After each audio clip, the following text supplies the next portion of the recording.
So welcome back on career couch with Shubhankar. दोस्तों, हर एक episode पर हम कोई ना कोई एक नया करियर लेके बात करते हैं।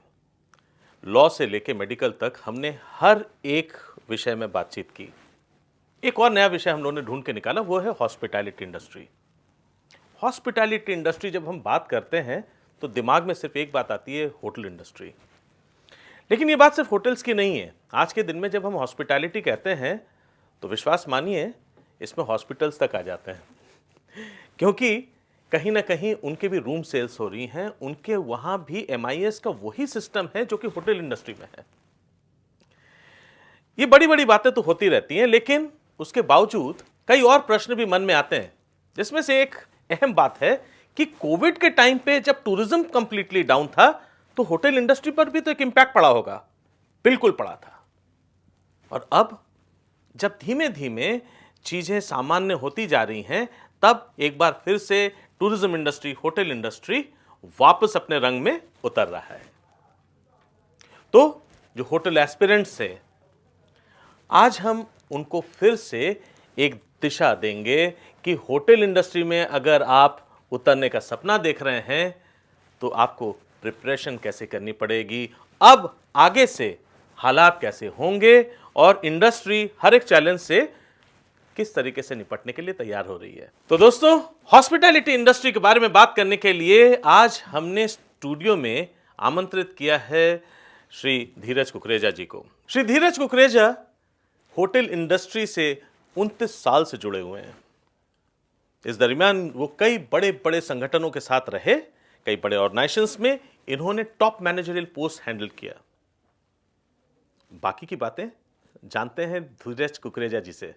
धीरज जी, प्राइम टुडे के स्टूडियो में आपका बहुत बहुत स्वागत है। ये हमारा कार्यक्रम है करियर काउच।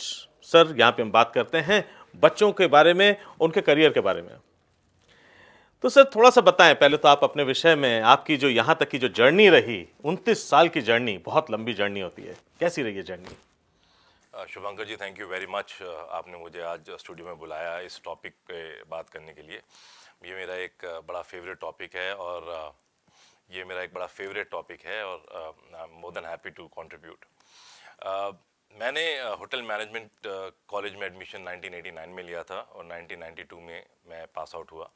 तकरीबन 29 साल हो गए मुझे होटल्स में काम करते करते, और ये एक गॉड की ब्लेसिंग कही है कि मुझे हर किस्म के होटल्स में काम करने का मौका मिला। रिजॉर्ट्स हों, होटल्स हों, या टाइम शेयर इंडस्ट्री हो, या क्लबिंग इंडस्ट्री हो, वो सिटी होटल्स हों या रिजॉर्ट्स हों, हर किस्म के होटल में काम करने का मौका मिला। And the going has been good.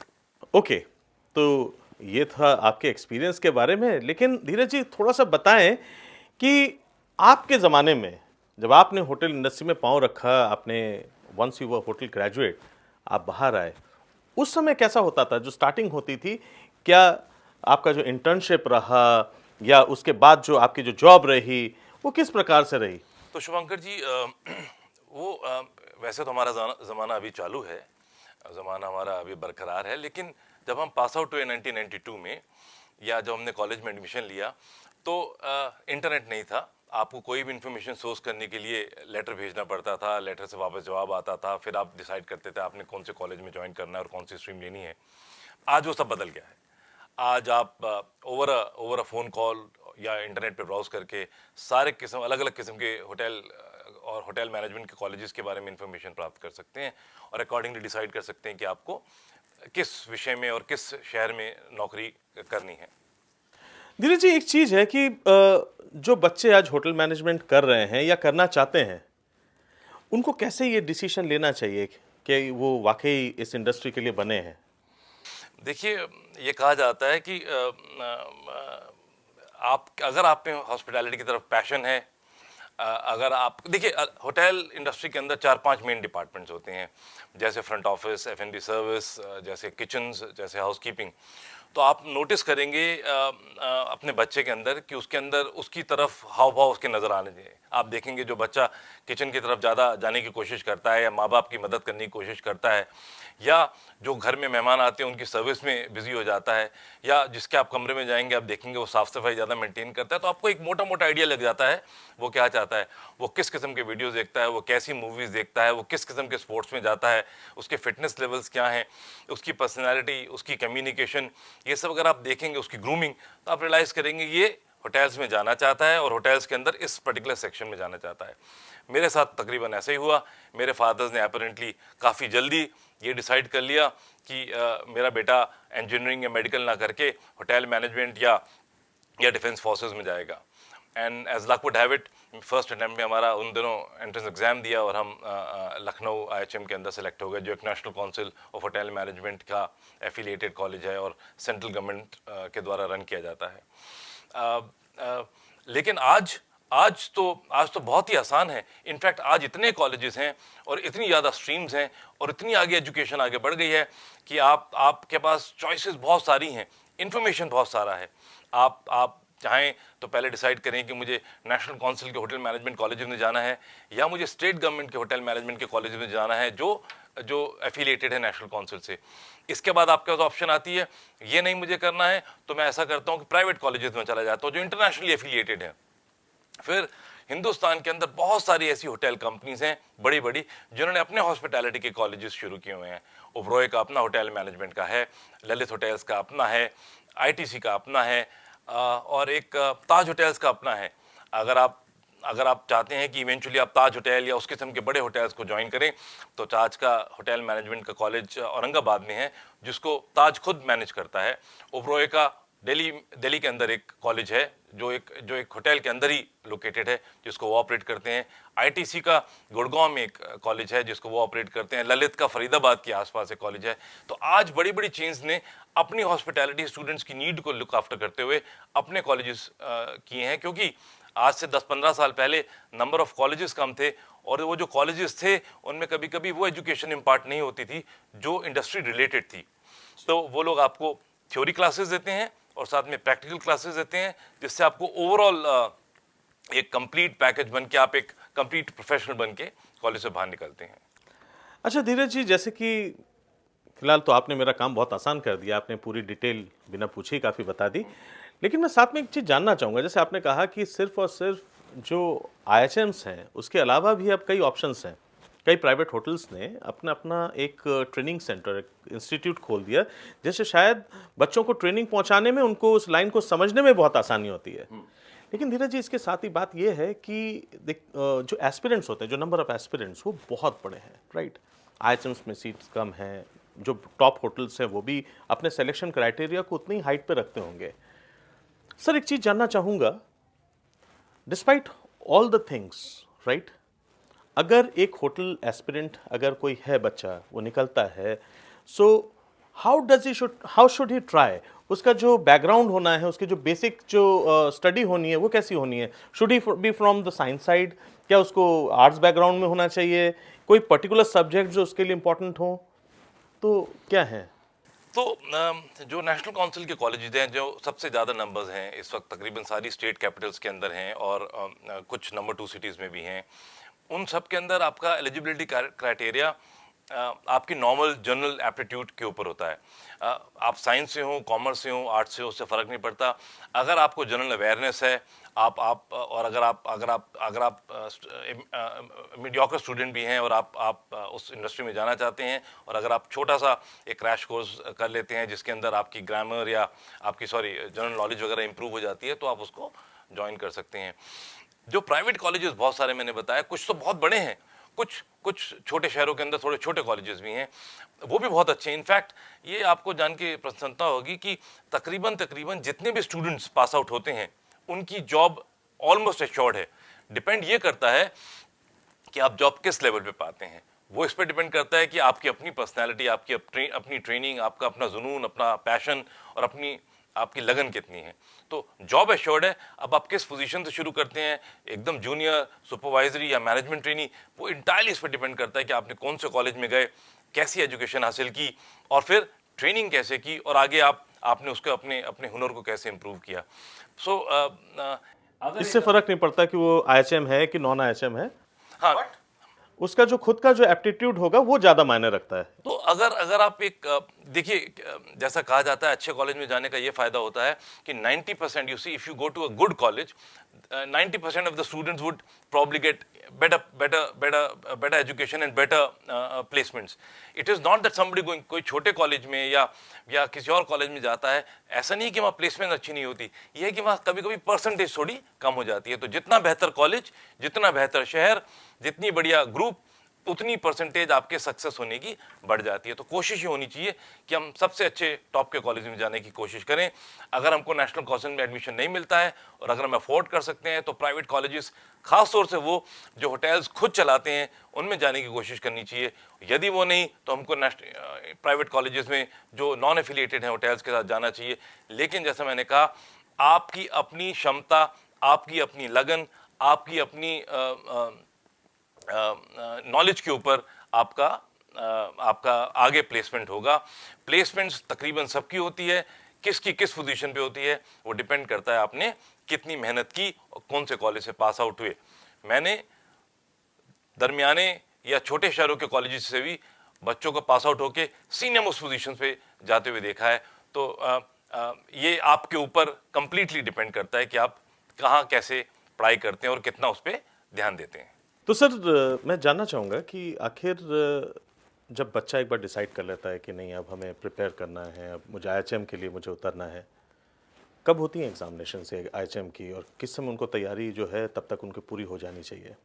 देखिए, आमतौर से बच्चे अपने 12th के एग्ज़ाम्स देने के बाद आईएचएम का एग्ज़ाम देते हैं, और क्योंकि काफ़ी सारे बच्चे अपने 12th के मार्क्स को स्कोर करने के लिए मेहनत करते हैं और इसलिए उनका फोकस उस तरफ रहता है।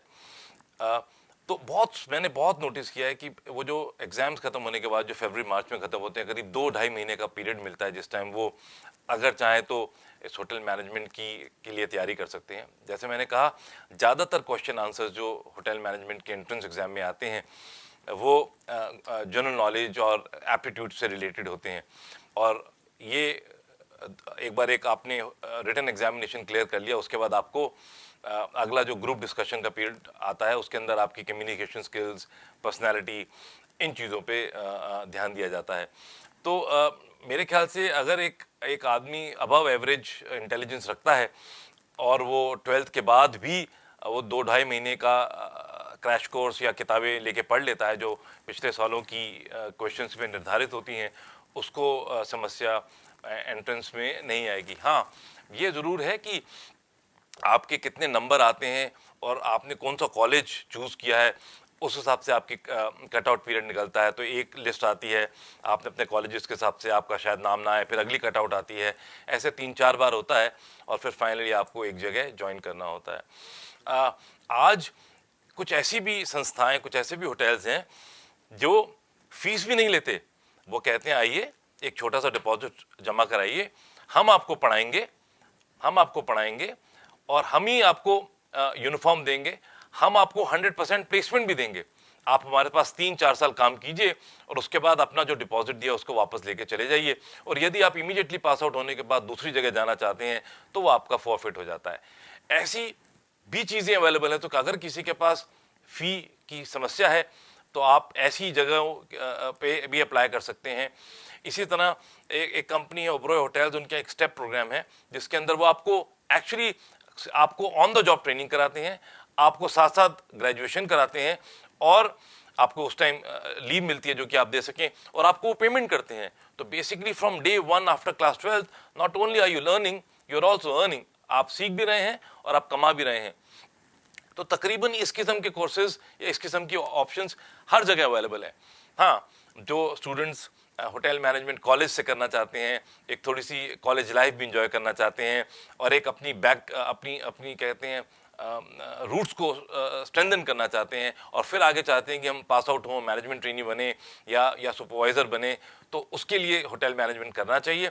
अदरवाइज़ जैसे मैंने बताया, ऐसी भी ऑप्शंस अवेलेबल हैं जिसमें आप ज्वाइन करते हैं और आप कमाते भी हैं और आपके ऊपर कोई फाइनेंशियल बर्डन नहीं आता। ऑफ कोर्स उसके लिए आपको थोड़ा मैट्रिमोनियस होना चाहिए, आपको अबव एवरेज होना चाहिए, क्योंकि काफ़ी लोग उसके लिए अप्लाई करते हैं और कुछ लोग सेलेक्ट होते हैं। तो आप अगर मन बना लिया है और माँ बाप की मदद करना चाहते हैं तो आप ये ऑप्शन भी चूज़ कर सकते हैं। सर बहुत अच्छी बात बताई आपने कि मार्केट में इस प्रकार के कई अपॉर्चुनिटीज़ मौजूद हैं जो कि गरीब बच्चों के लिए, उन बच्चों के लिए जिनके पास कम्प्लीटली एक फाइनेंशियल सपोर्ट नहीं है, उनको सपोर्ट करने के लिए इंडस्ट्री से खुद से सपोर्ट आती हैं, बशर्ते उनको शायद एक बॉन्ड साइन करना पड़ता होगा कुछ समय के लिए, तब जाके वो उसको कम से कम ये दिखा सकते हैं कि भाई हमने आपका फंड यूटिलाइज किया है, तो उसका फंड लगा हुआ है, वो एक इन्वेस्टमेंट है जो कि ऑर्गेनाइजेशन की तरफ से आता है। इससे आपका सीरियसनेस भी पता लग जाती है, आप कितने सीरियस हैं।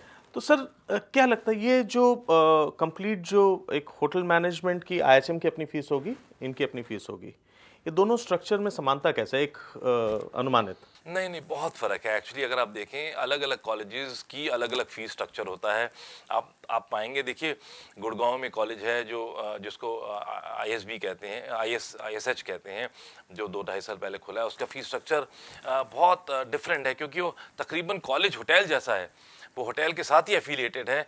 आपके लैब्स, आपके रूम्स, आपकी लाइब्रेरी, आपकी पार्किंग, आपका रहन सहन, आपका कैफेटेरिया, ऐसा लगता है जैसे आप होटल में रह रहे हैं। तो ऑफकोर्स उसकी फ़ीस ज़्यादा होगी और वो आपको डिग्री सीधा स्विट्ज़रलैंड की यूनिवर्सिटी से दिलाते हैं। आप औरंगाबाद जाते हैं, जो ताज कंपनी ऑपरेट करती है, उसका फ़ीस स्ट्रक्चर भी हाई है, लेकिन वहाँ पे बहुत पढ़ाई सुपीरियर है। इनफैक्ट उनका जो करिकुलम है वो नॉर्मल आईएचएम के करिकुलम से बहुत डिफरेंट है। मैं आपको एक एग्जांपल देना चाहूँगा। अगर आप होटल मैनेजमेंट नेशनल काउंसिल से करते हैं तो होटल जो आप किचन में जाना चाहते हैं तो भी आप 3 साल बाकी सारे डिपार्टमेंट्स पढ़ते हैं। औरंगाबाद के अंदर अगर आप कलनरी या किचन्स के अंदर जाना चाहते हैं, जिसको एफएनबी प्रोडक्शन भी कहा जाता है, आप सिर्फ और सिर्फ वही पढ़ते हैं 3-4 साल। और जिन लोगों को किचन में नहीं जाना है वो किचन का पहले साल पढ़ के बाद अगले 3 साल नहीं पढ़ते हैं। तो बेसिकली द फोकस है वहाँ पे lighting management, leadership skill, events management, इस बारे में सिखाया जाता है। नेशनल काउंसिल कॉलेज का करिकुलम है जो बदल रहा है, लेकिन उसको बदलने में थोड़ा समय लगता है क्योंकि वो गवर्नमेंट रन है, तो they are proposal. But I am told अभी काफ़ी चेंजेस आए हैं, काफ़ी इंडस्ट्री रिलेटेड हैं। वो इनफैक्ट इंडस्ट्री से स्पीकर्स को बुलाते हैं, स्टूडेंट से मुलाकात कराते हैं, सो दैट लोगों को रियल पर्सपेक्टिव पता लगे। तो अमूमन ये फीस जो रेंज है वो कैसा होता होगा? अगर आप एक आइडिया लें तो नेशनल काउंसिल के कॉलेज में तकरीबन आपकी रहने, हॉस्टल और ट्यूशन फी मिला के करीब 2-2.5 लाख के आसपास साल का खर्चा आता होगा। ऑफ कोर्स आप इतना और पॉकेट मनी, ट्रैवलिंग, यूनिफॉर्म्स वो अलग है। और अगर आप किसी प्राइवेट कॉलेज में जाते हैं तो वो हर साल करीब आपसे 3.5-4 लाख ले लेंगे। और अगर आप जो प्रीमियर इंस्टीट्यूट्स के अंदर है, जैसे मैंने बताया औरंगाबाद है या गुड़गांव वाला है, उसकी फ़ीस आप लेके चलिए तकरीबन 4 साल के अंदर 17-18 लाख।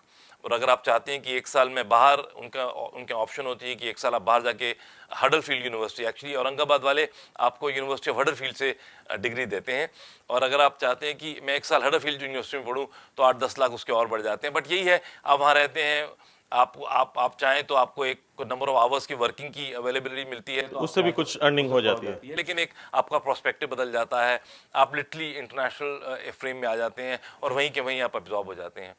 तो फिर मैं एम्फसाइज करना चाहूँगा, यह ज़रूरी नहीं है कि 18-20 लाख खर्च करके ही, ये तो मैंने फ़ीस बताई, उसके बाद फिर आना जाना, यूनिफॉर्म्स, पॉकेट मनी, वो और 5-6 लाख साल के 4-5 साल के अंदर लग जाते हैं। लेकिन व्हाट इज़ इम्पॉर्टेंट इज़ आप क्या चाहते हैं। प्लीज़ होटल मैनेजमेंट मत कीजिए अगर आप मेहनत से कतराते हैं।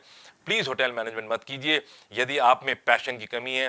प्लीज़ होटल मैनेजमेंट मत कीजिए यदि आपको दूसरी की सहायता करने में मज़ा नहीं आता है। तो सर ये बात जो थी, ये सब थी एजुकेशन के दौरान जो है, कहाँ कहाँ आपके पास क्या क्या अपॉर्चुनिटीज़ हैं, क्या क्या ऑप्शंस हैं, किस इंस्टीट्यूट में जाके आप कौन सी सुविधा के साथ पढ़ सकते हैं, ये बातें आपने बहुत खूबसूरती से सजा के रखी। अब आता हूँ इंटर्नशिप एंड ऑनवर्ड्स।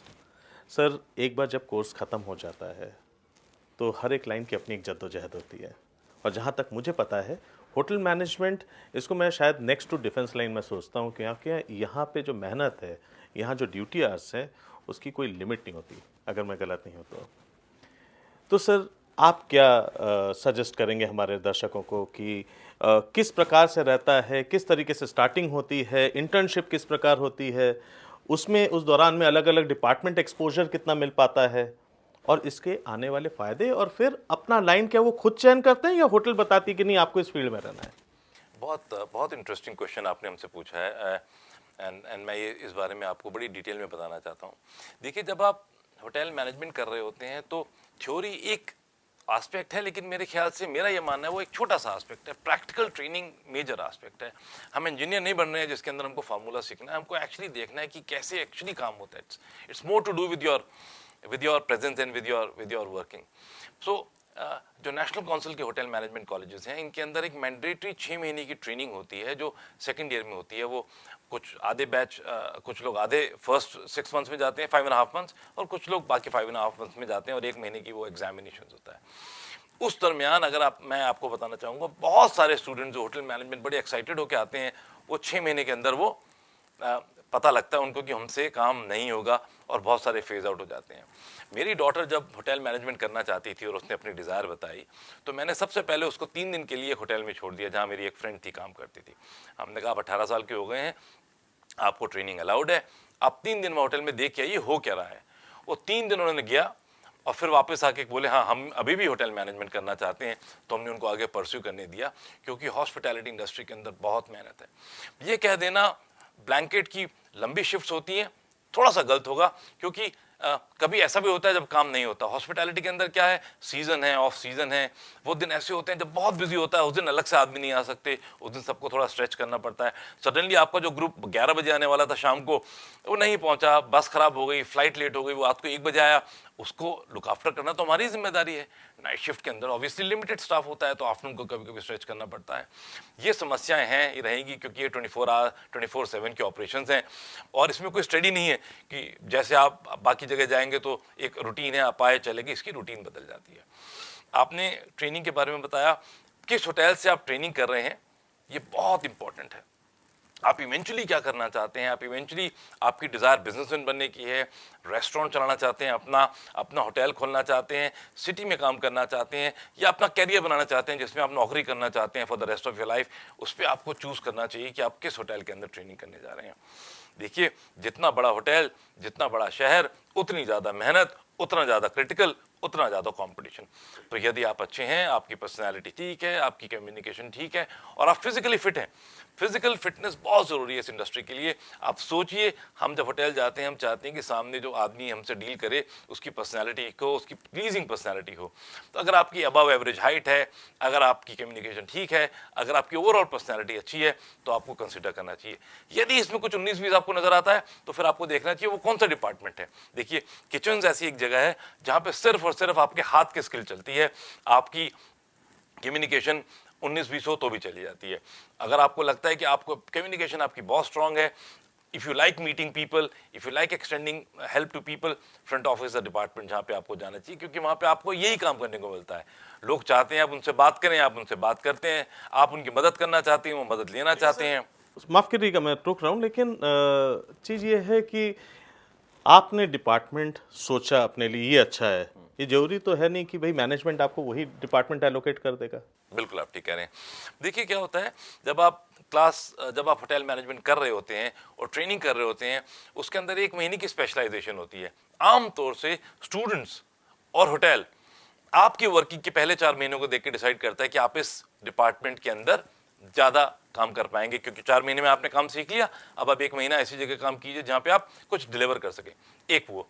दूसरा, जब आप कॉलेज में होते हैं और आप 2.5-3 साल कभी किचन में, कभी F&B सर्विस, कॉलेज भी हमारा टिपिकली होटल जैसा होता है। उसके अंदर बेडरूम्स बने होते हैं, उसके अंदर लॉन्ड्री होती है, उसके अंदर किचन होता है, उसके अंदर अला कार्ट किचन होता है, उसके अंदर क्वांटिटी किचन होता है जिसके अंदर बल्क कुकिंग होती है, जिसके बताया जाता है कि बैंक्वेट किचन कैसे चलती हैं, उसके अंदर बेकरी होती है, तक फ्रंट ऑफिस होता है, हर चीज़ होती है। तो आप जब वहाँ जाते हैं, और अगर आप लाइक आई सेड, अगर आप सिंसियर हैं, आपको आपके सीनियर्स, आपको आपके सर, आपके जो टीचर्स हैं, वही गाइड करके बता देंगे, क्योंकि उनको इतना एक्सपीरियंस है कि भाई तुम इस लाइन के लिए मोर सूटेबल हो।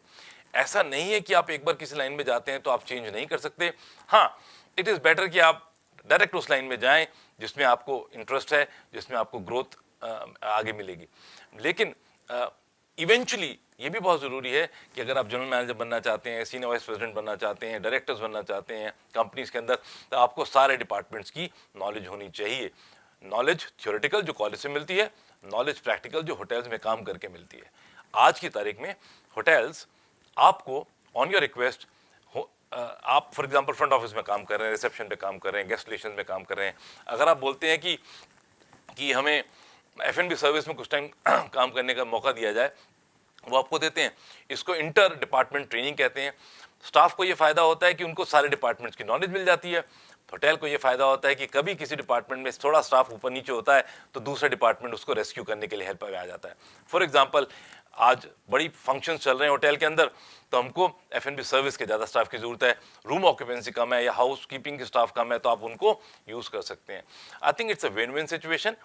मेरा ये मानना है, मैंने जो अपने साथ किया, जब मैं बैचलर था और लॉबी मैनेजर था एक होटल के अंदर, मेरी 8-9 घंटे के अंदर शिफ्ट खत्म हो जाती थी।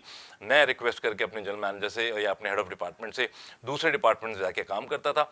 उस दरमियान मैंने सेल्स एंड मार्केटिंग सीखी, उस दरमियान मैंने इंजीनियरिंग की फाइनल डिटेल्स समझी, उस दरमियान में अपने अकाउंटेंट के साथ बैठ के फाइनेंस या बजट्स को पढ़ता था, जो मेरे डिपार्टमेंट या मेरे लेवल का नहीं था। दैट हेल्प मी जिसमें मेरे को जल्दी प्रमोशन मिले। हर 1-1.5 साल के अंदर मैं प्रमोशन ले पाया, क्योंकि उन लोगों को लगा ये बाकी सब में थोड़ा ऊपर है। तो अगर आप 8-9 घंटे की शिफ्ट करने के बाद 2-3-4 घंटे और अगर आपके पास समय है, अगर आपको घर जाने की जल्दी नहीं है, अगर आप अभी बैचलर हैं और आप टाइम स्पेयर कर सकते हैं, आपको कोशिश करनी चाहिए कि दूसरे डिपार्टमेंट का आप सीखें। उससे आपको और सिर्फ आपको ज़रूर फ़ायदा होगा। सर, ये सारी तो बातें अलग अलग डिपार्टमेंट्स की हो गई, बट व्हाट अबाउट कलिनरी? मैंने सुना है कलिनरी में बहुत मुश्किल होती है किसी को जगह मिलना। देखिए, कलिनरी बाकी डिपार्टमेंट्स में आप किसी को काम सिखा सकते हैं, आप टेम्परेरी काम करा सकते हैं, आप सुपरविजन करके काम करा सकते हैं। कलिनरी के अंदर तो आपको एक्सपर्ट होना पड़ेगा। पहली बात, कलिनरी हर आदमी कर नहीं सकता। You see, you have to you need to have passion होना चाहिए। It is extremely difficult, let me tell you. For example, most of the people are working in the kitchen, they only work in the kitchen. तो वो specialise line है।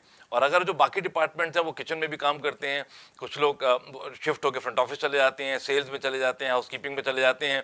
और in fact आप कुछ ऐसे hotels हैं जिसके अंदर एग्जीक्यूटिव शेफ्स जो हैं, वहाँ पे जनरल मैनेजर से बेटर सैलरी पाते हैं, बेटर इज्जत पाते हैं। क्लाइंट्स शेफ से बात करने में ज़्यादा खुश होते हैं, क्योंकि इवेंचुअली वो डायरेक्ट बात करते हैं और शेफ ने आपको डिश आउट करना होता है। तो यदि आप में वो स्किल है, यदि आप में वो पैशन है, तो प्लीज़ किचन में ज़रूर जाइए। किचन के अंदर ग्रोथ फास्ट है, किचन के अंदर जॉब फास्ट है। किचन, अगर आप किचन ज्वाइन करते हैं तो आप हिंदुस्तान के बाहर अगर आप जॉब करना चाहते हैं तो आपको क्विकली मिलेगा, बहुत आसानी से मिलेगा। इनफैक्ट सो मच सो कि जो अलग अलग होटल के पॉइंट सिस्टम होता है, उसमें किचन्स को टेक्निकल माना जाता है और बाकी फ्रंट ऑफिस सेल्स को इतना non technical number of marks जो उसके लिए अलॉट किए जाते हैं वो कम होते हैं। तो किचन स्पेशलाइज्ड एंड तो धीरज जी, ये सारी बातें थी, आपने अलग अलग एक डिपार्टमेंट्स का एक बहुत खूबसूरत एक ओवरव्यू दिया और किचन की खासियत बताई, आपने टेक्निकल एंड नॉन टेक्निकल दोनों एस्पेक्ट्स बताए। सर, अब आता हूँ मेन चीज़ पर। कोविड ने अटैक किया, सबसे बुरी तरीके से अगर कोई इंडस्ट्री आहत हुआ तो वो था tourism and hospitality. Sir, Covid के दौरान में होटल्स बंद हो गए। कितने बड़े होटल्स थे जो लॉस फाइल करके क्लोज हुए, और जो छोटे होटल्स थे उनका तो कहना ही क्या, कईयों ने अपने बिजनेस शटडाउन कर दिया। उन होटल्स की जगह पे दूसरे कॉमर्शियल कॉम्प्लेक्सेस आ गए। सर, इस दौरान में क्या आपको अभी भी लगता है कि hotel industry as a career ये अभी भी उतना ही ल्यूक्रेटिव है? Very interesting. इनफैक्ट ये वो टॉपिक है जिसके ऊपर मैं एम्फसाइज करना चाहूँगा। मेरा ये मानना था कि पहले हम कहते थे कि सर्वाइवल ऑफ द फिटेस्ट। अब मेरा कहना है कि survival of the person who is most adaptable. अगर आप, if you can adapt to new changes, you are the one who would succeed. मेरी पिछली ऑर्गेनाइजेशन जिसमें हम लोगों ने जैसे ही कोविड हुआ इमीडिएटली चेंजेस लिए। Obviously we brought down the expenses. हम लोगों ने इमीडिएटली टाटा स्काई कनेक्शंस को बोला हमारे कनेक्शन बंद कीजिए, सारी एएमसीज को बोला हमारे कॉस्ट कम कर दीजिए। सब लोगों ने हमको कोऑपरेट किया, एएमसीज लिफ्ट की हो, इसकी हो, सब हमने कम कर दिया। उसके बाद हम लोगों ने स्टाफ रेगुलेट किया। हमने गवर्नमेंट के पास जाके कहा कि हम आपकी मदद करना चाहते हैं, और आप बिलीव नहीं करेंगे, हमने आज तक की हिस्ट्री में हाईएस्ट ऑक्यूपेंसी कोविड के टाइम में की। ऑफ कोर्स हमारे रेवेन्यूज कम थे, ऑफ कोर्स हमको सब्सिडाइज रेट गवर्नमेंट दे रही थी, लेकिन हमारे कैश फ्लोज बरकरार थे, हमारा स्टाफ कम कर रहा था, उनको उनकी रेगुलर पेमेंट्स मिल रही थी। देखिए एक और चीज़ कहते हैं ना कि there is always silver lining in this. आज कोविड खत्म होने के बाद होटल्स हर महीने आज तक के पीछे 8-10 साल के जो सेल्स हैं उनसे फार बेटर सेल्स कर रहे हैं।